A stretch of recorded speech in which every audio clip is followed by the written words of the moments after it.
नमस्कार दोस्तों, मैं प्रगट सिंह, एक टीचर और एजुकेशनल कंटेंट क्रिएटर। आज मैं आपके साथ शेयर करने वाला हूं एक ऐसी आसान टेक्निक SQRRR टेक्निक, जिसके अपनाकर आप अपनी मेमोरी को चमका सकते हैं, बढ़ा सकते हैं। क्या आप अपनी एकाग्रता को लेकर परेशान हैं, परीक्षा के दौरान आप भूलने की समस्या से परेशान हैं, या फिर आप डेली लाइफ में बहुत सारी चीज़ों को याद नहीं रख पाते हैं? यह टिप्स आपके लिए ही बने हुए हैं और आपको बहुत काम आएंगे। SQRRR टेक्निक एक वैज्ञानिक स्टडी मेथड है, जिसका प्रमुख उद्देश्य है पढ़ने, समझने और याद करने की क्षमता को बढ़ाना। 1941 की बात करें, इस समय पी रॉबिन्सन ने अपनी एक किताब इफेक्टिव स्टडी में ये मेथड दिया था, इस टेक्निक को दिया था। इसके 5 स्टेप्स हैं, समझ रहे हो? पहला स्टेप है सर्वे, S फॉर सर्वे। चैप्टर को पहले आप तेजी से आपको पढ़ेंगे, उसमें आपको शीर्षक देखना है, कोई सब हेडिंग दी है उसको देखना है, हाईलाइट शब्दों को देखना है, तस्वीरें, टेबल, ग्राफ, इंट्रो आदि चीज़ों को आपको देख लेना है। फिर इसको करने से आपको क्या लाभ मिलेगा? आपको उस टॉपिक की एक बड़ी समझ, बड़ी तस्वीर आपको मिल जाएगी। आपके अंदर आत्मविश्वास बढ़ेगा और पढ़ते वक्त आपका जो ध्यान है वो केंद्रित रहेगा। दूसरा स्टेप है वो है क्वेश्चन।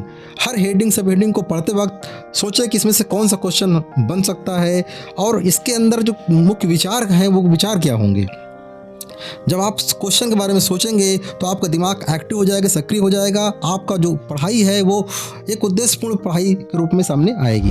तीसरा है रीड, यानी आप पूरी तरीके से, पूरी सक्रियता के साथ आप पूरे पाठ को पढ़ेंगे और जो भी आप पढ़ेंगे उसका सारांश भी लिखते जाएंगे, जरूरी पॉइंट्स को हाईलाइट भी करते रहेंगे और जो आपने प्रश्न में सोच रखे थे उनका जवाब भी खोजना है।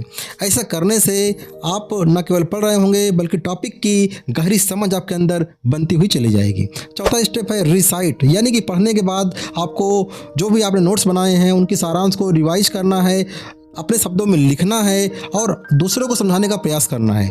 जब आप अपने शब्दों में उस टॉपिक को लिखने का प्रयास करते हैं, समझाने का प्रयास करते हैं, तो आपके अंदर गहरी समझ डेवलप हो जाती है। आखिरी स्टेप है रिव्यू, यानी कि रिवीजन। कुछ घंटे या कुछ दिन बाद आप पूरे मटेरियल को दोबारा से रिवाइज करें, नोट्स को पढ़ें, हाईलाइट्स किए हुए पॉइंट्स को पढ़ें और जो क्वेश्चन आंसर है उनको भी रिवाइज करें। रिवाइज करने से आपके जो अंदर ये नॉलेज है वो लॉन्ग टर्म मेमोरी में पहुंच जाएगा और को जीवन में कभी भी भूलेगा नहीं। बात तो सही है। अगर हम सारांश की बात करें तो SQRRR टेक्निक आपकी पढ़ाई को एक्टिव, यूजफुल और लंबे समय तक याद रखने वाली बनाने में सक्षम है। यह विधि आप इस्तेमाल करके अपनी किताबों को अच्छे तरीके से याद कर सकते हैं और परीक्षा के दौरान यह टेक्निक आपको बहुत ही लाभकारी सिद्ध होगी। SQRRR टेक्निक से आपकी समझ बढ़ेगी, याददाश्त बढ़ेगी और मेमोरी की क्षमता में चमत्कारिक बदलाव भी आपको देखने को मिलेंगे। अगर आपको ये वीडियो अच्छा लगा, पसंद आया, तो इस वीडियो को लाइक करें, इस चैनल को सब्सक्राइब करें और अपने दोस्तों को शेयर करना बिल्कुल भी ना भूलें। मिलते हैं नए वीडियो के लिए, तब तक thank you and God bless you.